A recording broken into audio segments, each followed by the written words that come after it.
Welcome to Space, the final frontier, above and beyond an open-minded channel where strange out-of-this-world accounts are presented for examination and entertainment. We share the stories as they're reported. This story is brought to us from our friends from Queensland, Australia. The Amy Rylance abduction 2001, the alleged abduction of Amy Rylance from rural Queensland, stands as one of the most unusual and controversial close encounter cases of the early 21st century. What sets it apart is not only the nature of the claims, but how quickly events unfolded, drawing in police, medical staff, and respected UFO investigators within hours of the incident.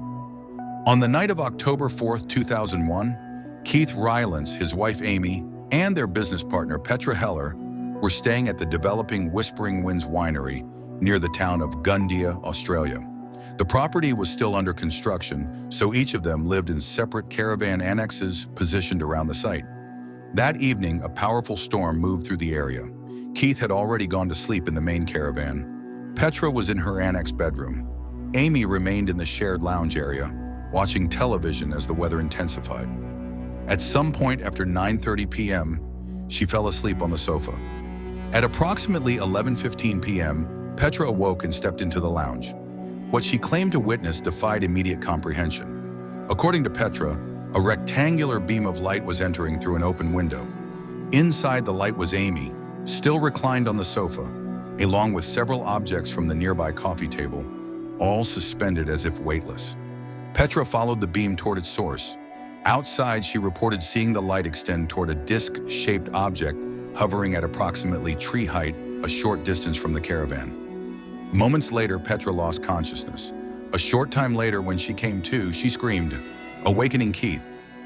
Keith rushed into the lounge to find Petra in a state of distress. The room showed signs of disturbance. The fly screen at the open window was torn, and items from the coffee table lay scattered on the floor beneath the window, and Amy was gone. Keith frantically searched the property and surrounding land, but found no trace of his wife. With no other explanation, and after Petra repeated her account, Keith contacted the police at approximately 11:40 p.m. Officers arrived shortly after 1 a.m., treating the situation as a missing person case, until they were told what Petra claimed had occurred. Police searched the property and nearby bushland. Amy was nowhere to be found.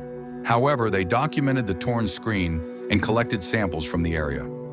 Outside the window, 2 flowering bushes were noted, one of which showed signs consistent with exposure to extreme heat. While the police were investigating, the phone rang. Keith answered. A woman from Mackay, 800 kilometers away, nearly 500 miles, reported that she had found a young woman confused and dehydrated at a petrol station. The woman had been taken to Mackay Hospital. Amy Rylance had been found. Police now coordinated between Gundia and Mackay. After a medical evaluation, Amy gave a statement, one that would be formally recorded. Amy recalled falling asleep on the sofa. Her next memory was waking on a bench inside a rectangular room, brightly illuminated with no visible light source. She was alone. When she called out, a male voice spoke from nowhere, telling her to remain calm. An opening appeared in the wall.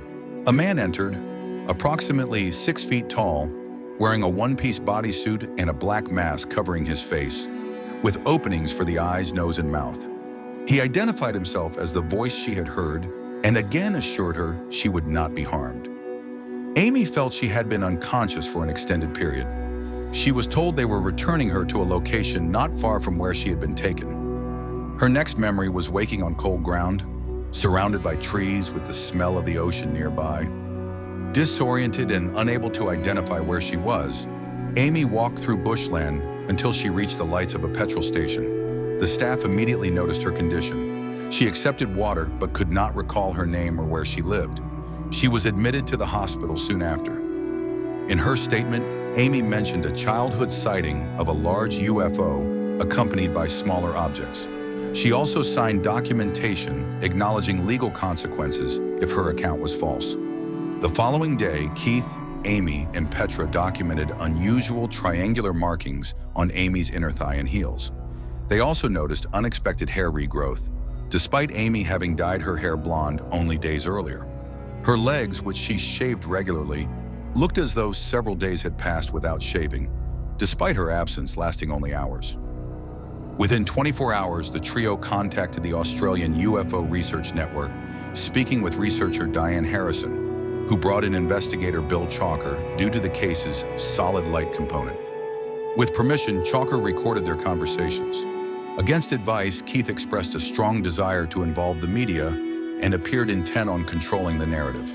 Harrison and Chalker agreed to investigate further, visiting the winery site on October 9th. While there, they noted that the family dog repeatedly jumped at the damaged window, raising questions about whether the screen damage could have a mundane explanation.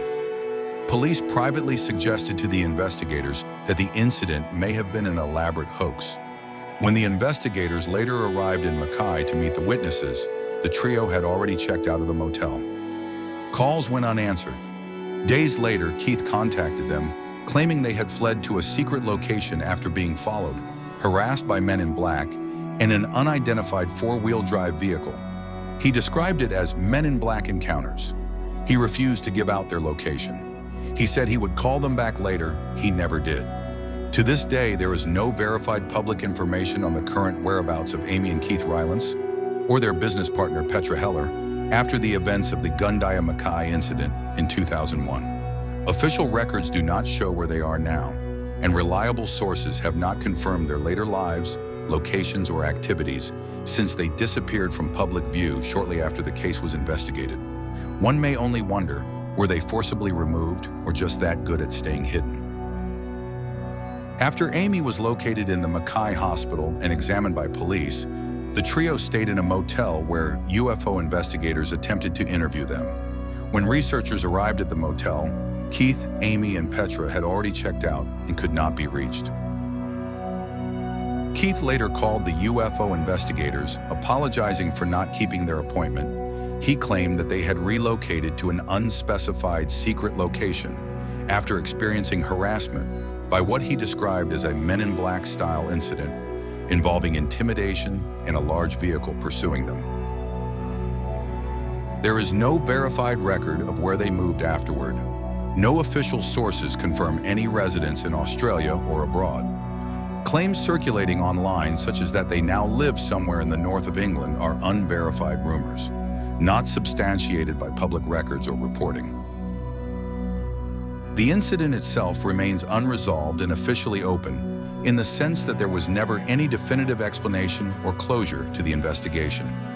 In the years since the encounter, there have been no confirmed interviews, no public appearances, or any reliable sightings of the family or Petra. Conclusion: was this a hoax conceived for fame and fortune that spiraled out of control? If they were after fame and fortune, where are they now? How does going dark all these years help their quest for money and glory? Were they really being watched? Did they simply choose silence for scrutiny? Or did something more nefarious happen to them? This case remains officially unresolved and is exactly what it has always been, unconfirmed. For this reason, it lands itself on space, the final frontier, above and beyond.